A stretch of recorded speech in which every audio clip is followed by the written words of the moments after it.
Hello friends, మీరు చూస్తున్నారు tech గురు YouTube channel. గ్రామ వార్డు సచివాలయానికి సంబంధించి 3వ నోటిఫికేషన్ ఎప్పుడు రిలీజ్ అవుతుంది అని చెప్పి చాలామంది అభ్యర్థులు అయితే అడగడం జరిగింది. దానికి సంబంధించి ఒక అఫీషియల్ అప్డేట్ అయితే రావడం జరిగింది. దానికి సంబంధించి ఒక జీవో అయితే రిలీజ్ చేయడం జరిగింది. అసలు నోటిఫికేషన్ ఉంటుందా లేదా పూర్తి సమాచారాన్ని క్లియర్గా ఈ వీడియోలో ఎక్స్ప్లెయిన్ చేస్తాను. వీడియోని ఎక్కడ స్కిప్ చేయకుండా చివరి దాకా అయితే చూడండి. చాలామంది వీడియో చూస్తున్నారు కానీ చాలా తక్కువ మంది వీడియోని లైక్ చేస్తున్నారు. కొంచెం వీడియో లైక్ చేసి సపోర్ట్ చేయండి. ఇంకా ఎవరైనా మన ఛానల్ని సబ్స్క్రైబ్ చేసుకోకపోతే వెంటనే సబ్స్క్రైబ్ చేసుకోండి.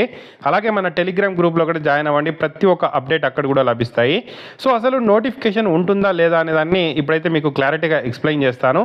అలాగే చాలామంది రెగ్యులర్గా అడుగుతున్నారు దీనికి సంబంధించిన సమాచారాన్ని. ఈ వీడియో చూసిన తర్వాత ఆ క్లారిటీ మీకు వచ్చేస్తుంది, తర్వాత అడగరు. ఇప్పట్లో ఈ నోటిఫికేషన్ ఉంటుందా ఉండదా అనే దానికి సమాధానం ఉండదండి. ఎందుకు అంటే గవర్నమెంటు ఇక్కడ మనకు ఒక జీవోని అయితే తీసుకురావడం జరిగింది. So GO number 1001.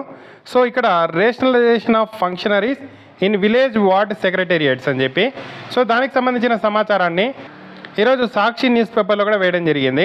సో ఈ జీవోలో క్లియర్గా మనకు ప్రతి ఒక్క సమాచారం అయితే ఉంది.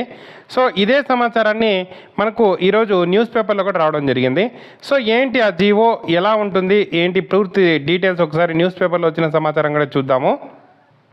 సో ఇక్కడ ఒక టైటిల్ చూసుకోవచ్చు, గ్రామ వార్డు సచివాలయాల్లో ఉద్యోగుల సర్దుబాటు, ప్రతి సచివాలయంలో కనీసం 8 మంది అని చెప్పి.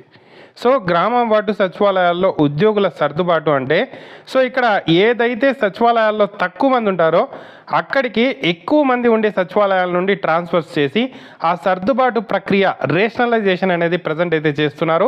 దానికి సంబంధించి గవర్నమెంట్ జీవో కూడా రిలీజ్ చేయడం జరిగింది. దీన్ని బట్టి మనకు ప్రజెంట్ అయితే నోటిఫికేషన్ రాదు. ఫ్యూచర్లో ఏమైనా ఎప్పుడైనా రావచ్చేమో కానీ ప్రజెంట్కి అయితే ఈ నోటిఫికేషన్ అయితే రిలీజ్ కాదు. సో ఒకవేళ ఈ నోటిఫికేషన్ రిలీజ్ అయినా కూడా కొన్ని ఉద్యోగాలకు సంబంధించి ఏ ఉద్యోగాలకు సంబంధించిన నోటిఫికేషన్ రిలీజ్ అవుతుందో నేను చెప్తాను. సో ప్రజెంట్ పూర్తి సమాచారం చూసుకుంటే, సర్దుబాటుపై ఉత్తర్వులు జారీ చేసిన గ్రామ వార్డు సచివాలయ శాఖ 7,900 సచివాలయాల్లో నిర్ణీత సంఖ్య కంటే ఎక్కువ మంది, దాదాపు 3,300 సచివాలయాల్లో 8 మంది కంటే తక్కువ ఉద్యోగులు అని చెప్పి ఇవ్వడం జరిగింది. సో ఇక్కడ గ్రామ వార్డు సచివాలయాల్లో 10 to 11 మెంబర్స్ అయితే ఉంటారు. సో ఇక్కడ ఏదైతే ప్రజెంట్ జీవో ప్రకారం సచివాలయంలో 8 మంది ఉంటే అక్కడ ఎటువంటి డిస్టర్బెన్స్ అయితే చేయడు, ఎటువంటి ట్రాన్స్ఫర్స్ అయితే చేయరు. సో 8 మంది కంటే ఎక్కువ ఉండే సచివాలయాలు 7,900 ఉన్నాయి. అలాగే 3,300 సచివాలయాల్లో 8 మంది కంటే తక్కువ ఎంప్లాయీస్ ఉన్నారు అంటున్నారు. ఏ జిల్లాలోని వారికి ఆ జిల్లాలోనే బదిలీ. 1.34 ఏదైతే లక్షల మంది ఉద్యోగుల్లో దాదాపు 5,000 మందికి స్థానచలనం. ఎన్నికలకు ముందే కలెక్టర్ల ఆధ్వర్యంలో సర్దుబాటు పూర్తి అని చెప్పి రావడం జరిగింది.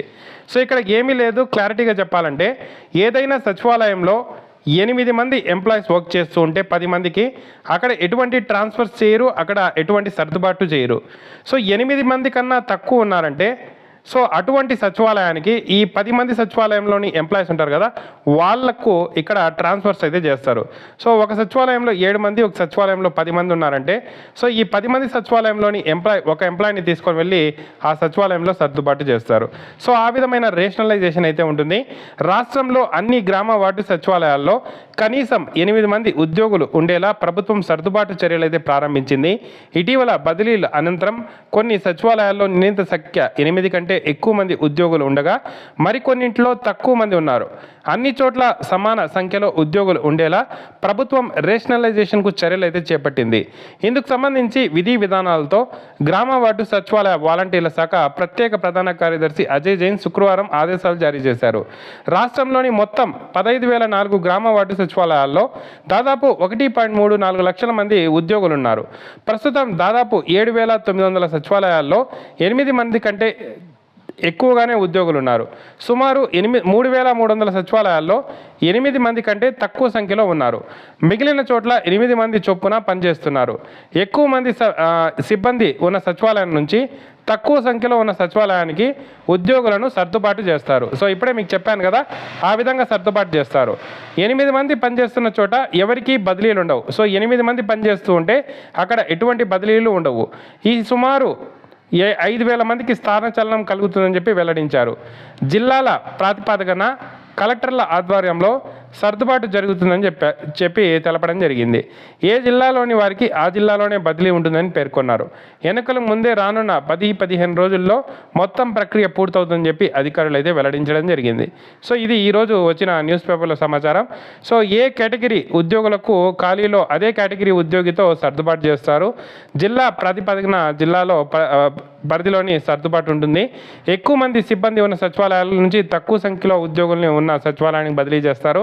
ఎక్కడైనా భార్యాభర్త వేర్వేరు సచివాలయాల్లో పనిచేస్తుంటే వారి అభ్యర్థన మేరకు ఇరువురికి ఒకే చోటుకైతే అవకాశం కల్పిస్తారు.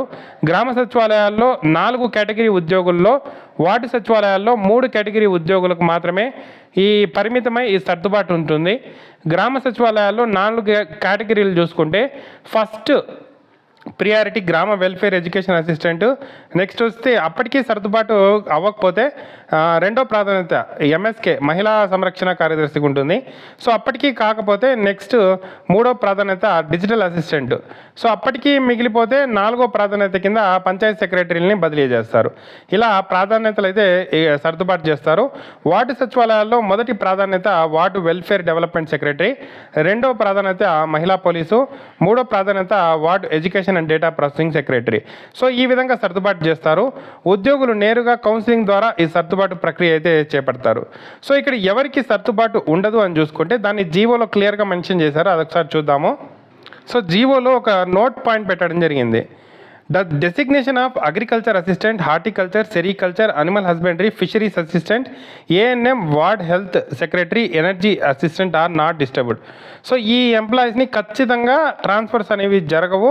సో ఏదైనా ఫ్యూచర్లో వీటికి సంబంధించి వ్యాకన్సీస్ ఉంటే ఫిల్ చేస్తారు. సో ఈ వ్యాకన్సీస్ ఫిల్ చేస్తారా అని డౌట్ రావచ్చు. సో అగ్రికల్చర్ అసిస్టెంట్ని ఆల్రెడీ రేషనలైజేషన్ చేశారు. ఆ రేషనలైజేషన్ ఎలా జరిగింది అంటే సో 2-3 పంచాయతీలకి కలిపి ఒక రైతు భరోసా కేంద్రాన్ని పెట్టి సో ఆ రేషనలైజేషన్ కంప్లీట్ చేస్తారు. అక్కడితో అగ్రికల్చర్ అసిస్టెంట్ ఉద్యోగాలు కూడా అయిపోయాయి అనుకోవచ్చు, ఏదో కొద్దిగా ఉంటాయి. Horticulture, sericulture assistant employees already ఉన్నారు. Next animal husbandry assistant 1800 vacancies ఉన్నాయి. రీసెంట్గానే మనకు నోటిఫికేషన్ రిలీజ్ చేసి భర్తీ చేశారు. ఇంకా ఫిషరీస్ అసిస్టెంట్ తక్కువలోనే ఉంటాయి. ఏఎన్ఎం, వార్డ్ హెల్త్ సెక్రటరీ ఉద్యోగాలు అయితే ఖాళీగా ఉంటాయి. కానీ సో అక్కడ కూడా మనకు రీసెంట్గా అవుట్ సోర్సింగ్ కాంట్రాక్ట్ ఉద్యోగాల్లో ఏఎన్ఎం పోస్టులు ఈ బీఎస్సీ నర్సింగ్ వాళ్ళతో భర్తీ చేశారు. సో అక్కడ కానీ ఈ ఉద్యోగాలు కూడా ఉంటాయి మ్యాక్సిమము. సో కాబట్టి ఈ నోటిఫికేషన్స్ కూడా మనకు వస్తే రావచ్చు, లేకపోతే లేదు. సో ఏదైతే మిగిలిన 8 రకాల ఉద్యోగాలకు సంబంధించిన నోటిఫికేషన్ అయితే ప్రజెంట్ అయితే రాదు. సో ప్రజెంట్ చేస్తున్న రేషనలైజేషన్తో నోటిఫికేషన్ అయితే విడుదల కాదు అని చెప్పి ఒక క్లారిటీ ఇన్ఫర్మేషన్ అయితే మనకు రావడం జరిగింది. కాబట్టి గ్రామ వార్డు సచివాలయానికి సంబంధించి 3వ నోటిఫికేషన్ అయితే ఉండదు. దానికి సంబంధించి ఎటువంటి అప్డేట్ అయితే అడగండి. ఇంకా మీదట మనకు ఈ నోటిఫికేషన్ అయితే ఇప్పట్లో అయితే రాకపోవచ్చు. ఈ ఏదైతే 8 మందిని ట్రాన్స్ఫర్ చేస్తున్నారో 8 మందే ఉండాలి అని చెప్పి ఇది మాత్రం టెంపరీనే. ఫ్యూచర్లో మనకు ఈ ఉద్యోగాలను అయితే భర్తీ చేసే అవకాశం అయితే ఉంటుంది. కానీ సో ప్రజెంట్కి అయితే ఈ నోటిఫికేషన్ రాకపోవచ్చు. ఏదైనా అప్డేట్ ఉంటే మాత్రం ఖచ్చితంగా మీకు అయితే చెప్పడం జరుగుతుంది. సో ఇది ఫ్రెండ్స్ అప్డేటు. సో మనకు చాలా రకాల ఉద్యోగాలు ఏపీపీఎస్సీ నుండి రిలీజ్ అవుతున్నాయి. ఫారెస్ట్ బీట్ ఆఫీసర్ కానీ ఇంకా చాలా రకాల ఉద్యోగాలు అయితే రిలీజ్ అవుతున్నాయి. వాటికి సంబంధించి ప్రిపరేషన్ అవ్వండి. గ్రూప్ 2 ఉద్యోగాలకు సంబంధించిన ఎగ్జామ్ కూడా ఉంది అంటున్నారు మనకు February 25th. సో అది ఎటువంటి పోస్ట్పోన్ లేదంటున్నారు. సో దానికి సంబంధించి ప్రిపేర్ అవ్వండి. ఇతర ఉద్యోగాలకు సంబంధించి రిలీజ్ అవుతున్నవి ప్రిపేర్ అవ్వండి. డిఎస్సి నోటిఫికేషన్ పడింది. సో అవి చూడండి. సో ప్రజెంట్ అయితే గ్రామ వార్డు సచివాలయం నోటిఫికేషన్ అయితే ఉండదు. సో ఇది అప్డేట్ అయితే. ఇంకా ఏదైనా డౌట్స్ ఉంటే కామెంట్ చేయండి. తప్పకుండా వీడియోని అయితే లైక్ చేసి షేర్ చేయండి. Thank you for watching.